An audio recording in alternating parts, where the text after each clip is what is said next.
So the SU-33 was in the files yesterday and it actually disappeared shortly afterwards, which means that we might not have been, supposed to see that, right? But if the SU-33 and its radar and everything were on the files, right, we probably should expect it to come in the next update in December, right? But what should you expect from the SU-33 itself?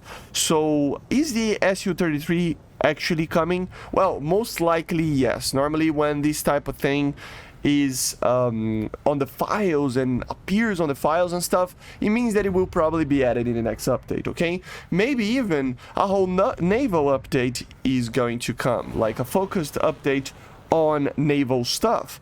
Even some quote-unquote leaks are appearing for that. They're obviously fake for now, but maybe we will see something along those lines. Maybe F-18s, SU-33s, and other naval assets being added in this update, okay? So what you should expect from the SU-33 itself? What is it? Well, it's a navalized SU-27. Initially, it was even called as the SU-27K in the Soviet era, right? It has a whole package for the Su-27 to be basically used in the Kuznetsov class carrier.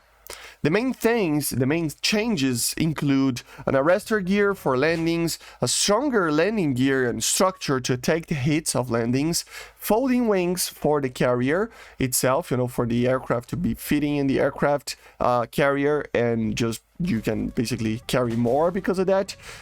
Enlarged wings, flaps, and other surfaces with around 10 to 12% more wing area in the aircraft, which means more lift, more thrust in the engines, an in-flight refueling system, canards, and some other things like a reshaped lurks and a nose cone.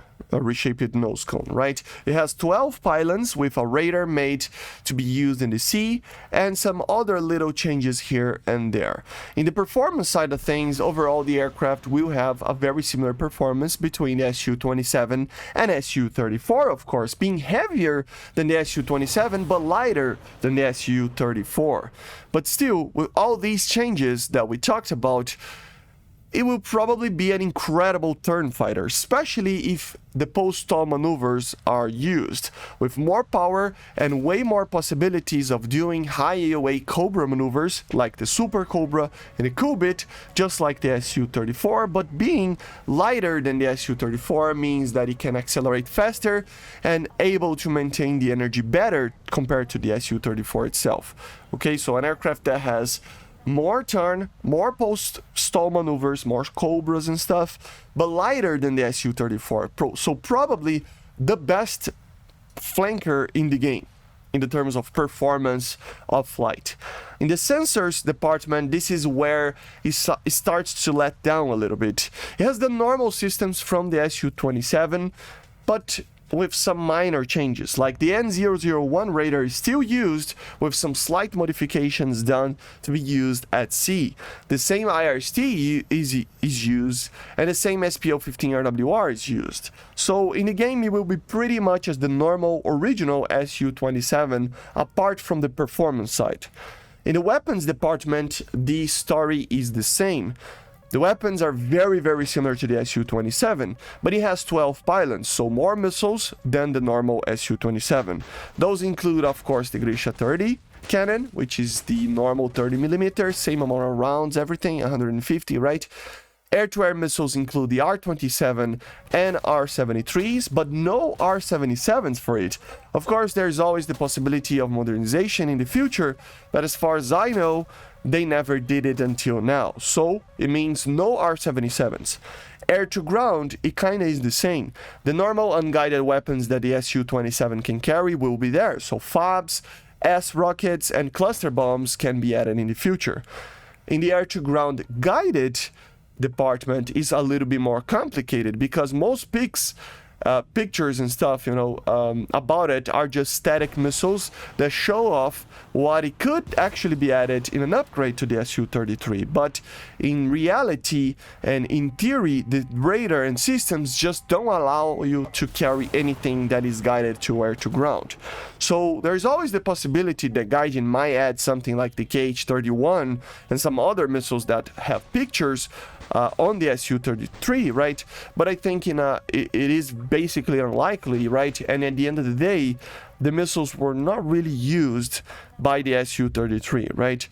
So just normal R-27s, R-73s, no R-77s, no guided ammunition for air to ground, just unguided, which is kind of sad, but it is what reality tells us that these aircraft use. Should it come? Yes, for sure. I think it's an aircraft that is pretty much the same as the SU-27, but with some additions to it. Nothing that will break the game, and it would not even be top tier.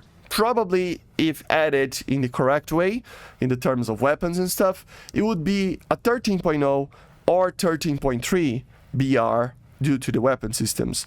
It would be perfect for a naval update, like I said, adding it together with the F-18, and maybe even something like the J-11BH or J-15, which are flankers from China that are naval, right?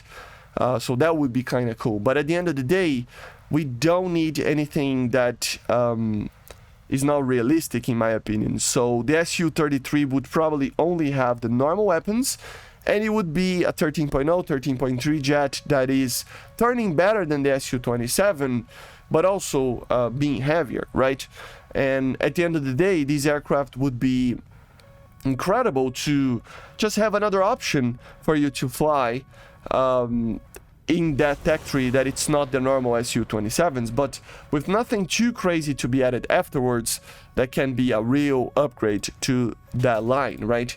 To be honest, even the J-11BH, which is the first J-11 or flanker that the Chinese made that was navalized, even that thing can carry an upgraded radar that would be able to use PL-8s, for example, and the PL-12 missile.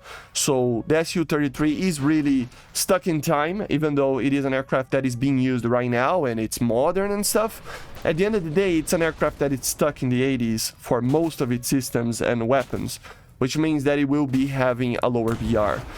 Maybe if they add this thing together with everything that I talked about, and together with maybe a whole bunch of navalized aircraft and navalized assets, so maybe missions that are more naval focused, maybe new ships that are modernized, maybe, I don't know, submarines in this update, I don't know, something like that would be really, really cool, just focused on naval stuff, aircraft, assets, missions, and of course a new type of vehicle. That would be perfect for an update, but I'm gonna talk about that probably in another update. But yeah, this is the SU-33, and what should you expect from it?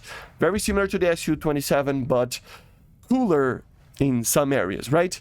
I see you guys on the next one. Make sure to subscribe, leave a like, leave a comment what you think about the SU-33, and I see you guys on the next one. Bye guys, see you.